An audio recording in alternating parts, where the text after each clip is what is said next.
You are my biggest failure. That was how my father started his retirement speech.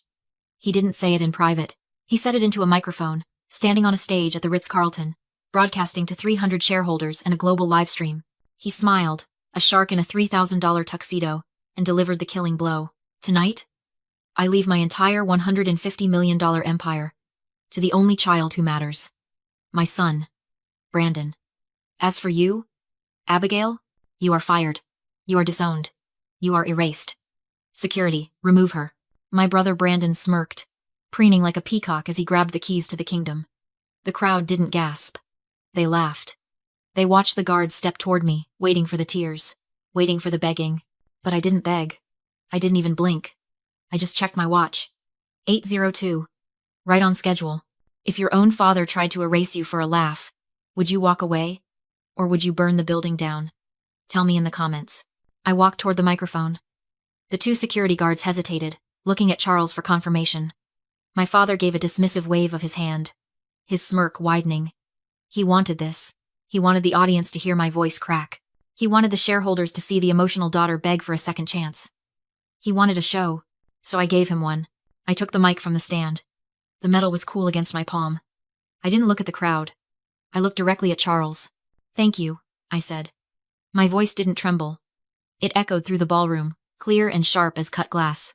Charles blinked. The smirk faltered for a fraction of a second. This wasn't the script. Thank you for firing me publicly, I continued, my tone conversational, like we were discussing a merger over lunch.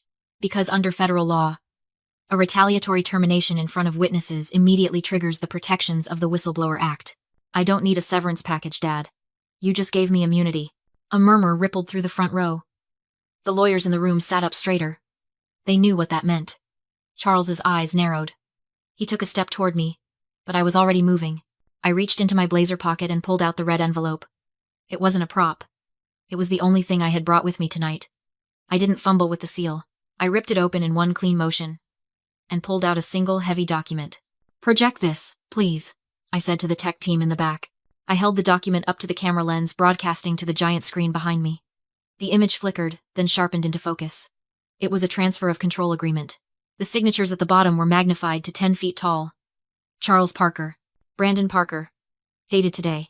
Time stamped 1 minute ago. Ladies and gentlemen, I announced, turning to the confused crowd. This document confirms that as of 8 o'clock, Charles has transferred 100% of his assets, his CEO title, and full legal liability for the Parker Corporation, to my brother, Brandon.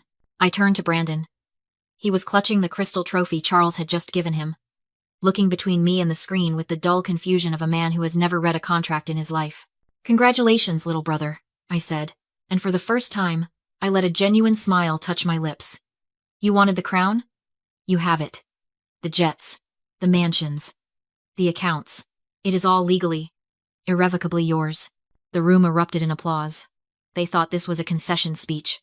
They thought I was bowing out with grace, handing the torch to the golden heir. They clapped for the unity of the Parker family. But Charles wasn't clapping. He was staring at the screen, and the blood was draining from his face. He knew me. He knew I didn't give gifts. I gave verdicts. I leaned into the mic for the final word. I'm not losing this company, Dad.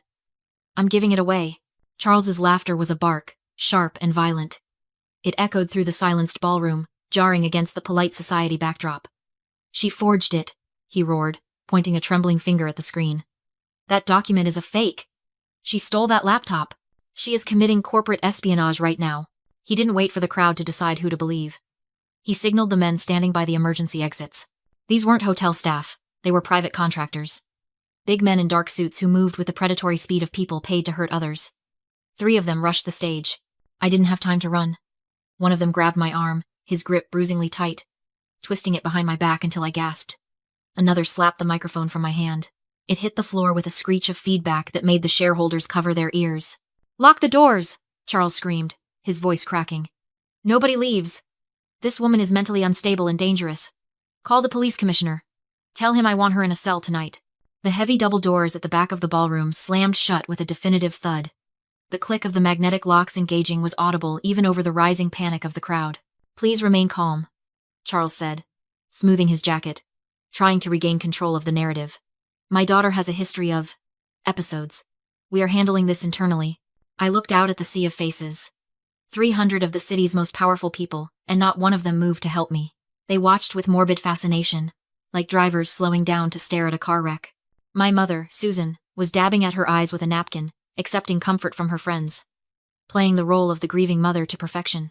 My laptop was still connected to the projector. The guard who had twisted my arm saw it. He raised his boot and stomped down hard. Plastic crunched. The screen behind me flickered and went black. There, Charles sneered, stepping into my personal space. No more lies. My arm throbbed. The guard's grip was cutting off my circulation. I was trapped, disarmed, and surrounded by people who believed I was crazy. But Charles had made one critical mistake. He thought destroying the laptop destroyed the evidence. He didn't know the files weren't on the hard drive. They were already in the cloud, and he had just locked himself in a room with the only person who knew the combination to the safe. The guard's thumb dug into the soft tissue of my arm, grinding against the bone. The pain was sharp, immediate, and grounding. But it wasn't what hurt the most. 10 feet away, my mother, Susan, finally stood up. She smoothed the skirt of her Chanel dress and walked toward the stage. For a heartbeat, a foolish, childish part of me thought she was coming to stop this. To tell her husband that assaulting their daughter in front of 300 people was a line too far. She walked right past me. She didn't even blink. She went straight to Brandon, cooing over him, checking his suit for lint, whispering comforts to the 30-year-old man who had just been handed a kingdom he couldn't spell. I wasn't the black sheep of this family. That would have implied they noticed me enough to dislike me. I was the glass child. Transparent. Fragile. Something you look through to see the golden object behind it. For 29 years, I had been the utility. The fixer. The one who existed only when something was broken. I remembered the night Brandon crashed his Porsche into a parked car after a frat party. Dad didn't call the police. He called me. I was 22. Studying for the bar exam. I drove out in the rain, handled the tow truck, paid off the owner of the other car with cash Dad provided, and drove Brandon home while he vomited in my passenger seat. Dad never thanked me. He just asked if the press knew. I remembered the tax audit of 2018. Charles was in a panic, sweating through his silk sheets. He needed someone to structure the offshore accounts in the Caymans so the IRS wouldn't look too closely. He didn't hire an external firm. He used me. Abigail is good with details, he'd said to Mom over dinner. As if I were a useful appliance he'd bought on sale. They thought I was cleaning their messes because I was desperate for their love. They thought my silence was loyalty. They thought that because they couldn't see me, I couldn't see them. But that was their fatal error. Because I was invisible, they never lowered their voices around me.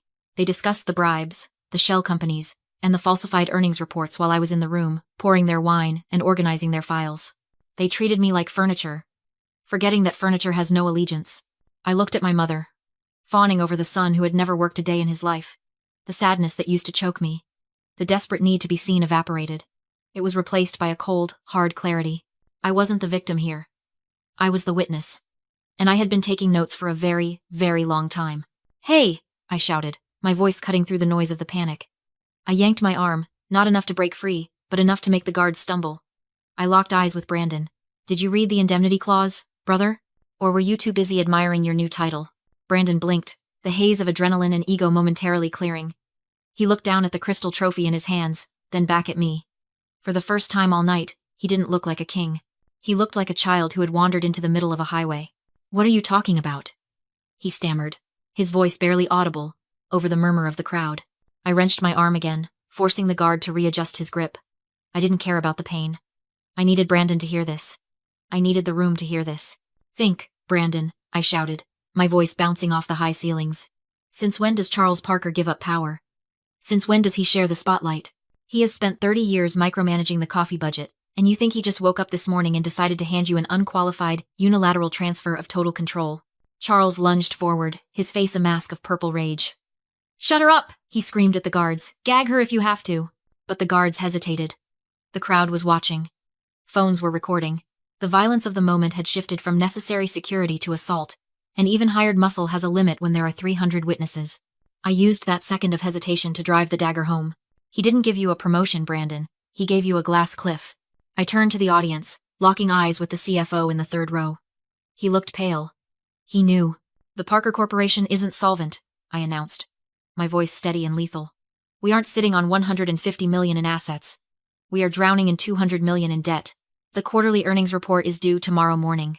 And when those numbers hit Wall Street, This stock is going to zero. The room gasped. A collective intake of breath that sucked the oxygen right out of the ballroom. That transfer isn't a gift, I said, looking back at my brother. It's a liability shield. Dad didn't want to be the CEO when the market opens tomorrow. He needed a patsy. He needed someone stupid enough to sign their name on the dotted line without reading the fine print. He needed you. Brandon looked at Charles. The adoration was gone, replaced by a dawning, sickly horror. Dad? He whispered. Is that true? Charles didn't answer him. He didn't even look at him. He looked at me with a hatred so pure it felt like heat radiating from a furnace. He stepped past Brandon, raised his hand, and struck me across the face. The sound was a crack, loud and sharp like a pistol shot. My head snapped back. I tasted copper. The room went dead silent. Charles stood over me, his chest heaving, his hand raised to strike again. But he had just made his second fatal mistake. He thought violence would assert his dominance. He didn't realize he had just confirmed everything I said. A man who is retiring in peace doesn't hit his daughter in front of his shareholders. A man who is terrified does.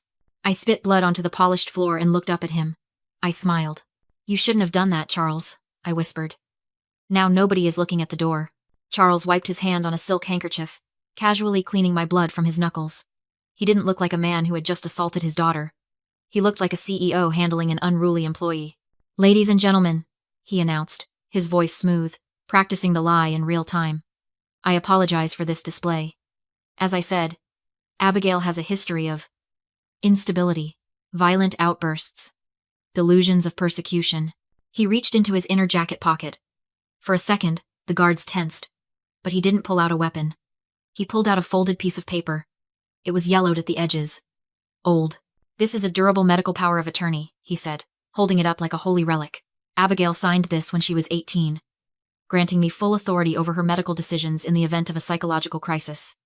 And I am declaring a crisis. I stared at the paper. I remembered the day I signed it. I was a freshman in college, terrified, sitting in his study, while he lectured me about family loyalty and protecting the Parker name. He told me it was standard procedure for the trust. He told me if I didn't sign, I couldn't go to law school. I signed it then because I was a child who thought love was something you could earn with obedience. I signed it because I was weak. But Charles forgot one thing. I hadn't revoked it. Not because I forgot, but because I knew he would use it. A trap only works if the animal walks into it willingly. She is a danger to herself and others, Charles proclaimed, gesturing to the shattered laptop and the stunned crowd. I am authorizing an immediate psychiatric hold. A low wail started in the distance, rising quickly to a scream. Sirens, not one or two. A fleet. The sound vibrated through the floorboards of the ballroom, rattling the crystal glasses on the tables. Blue and red lights flashed against the high windows, turning the diamond ballroom into a strobe-lit nightmare. Finally, Charles muttered. He looked at the guards. Open the doors. The magnetic locks disengaged with a heavy clack. The double doors burst open. A dozen uniformed officers marched in, boots striking marble in perfect sync. The crowd split instantly. Charles straightened his tie, calm returning to his face. He recognized the uniforms. He funded their galas. In his mind, this was his cavalry. He pointed at me. She's having a psychotic episode. Restrain her and take her to Street Jude's. The officers ignored him and advanced toward the stage. I stood bruised and shaken, exactly as he described me. The room watched with pity and disgust. Charles leaned in, smiling. You're nothing, Abigail. And now you disappear. He opened his arms to the officers. She's all yours. They didn't stop. They passed me. They stopped in front of Brandon. Brandon Parker, the lead officer said. Hands behind your back. The cuffs snapped shut as Brandon screamed. He was under arrest for securities, fraud, embezzlement, and falsifying federal filings. Charles froze. You're making a mistake. He's only been CEO for minutes. That's enough, I said calmly. The CEO is strictly liable. I took the microphone. By signing the papers, Brandon inherited the title and the crimes. $200 million in missing pension funds. Fraudulent filings. Full responsibility. Brandon sobbed. Charles backed toward the exit. The head of security blocked the door and flashed a DOJ badge.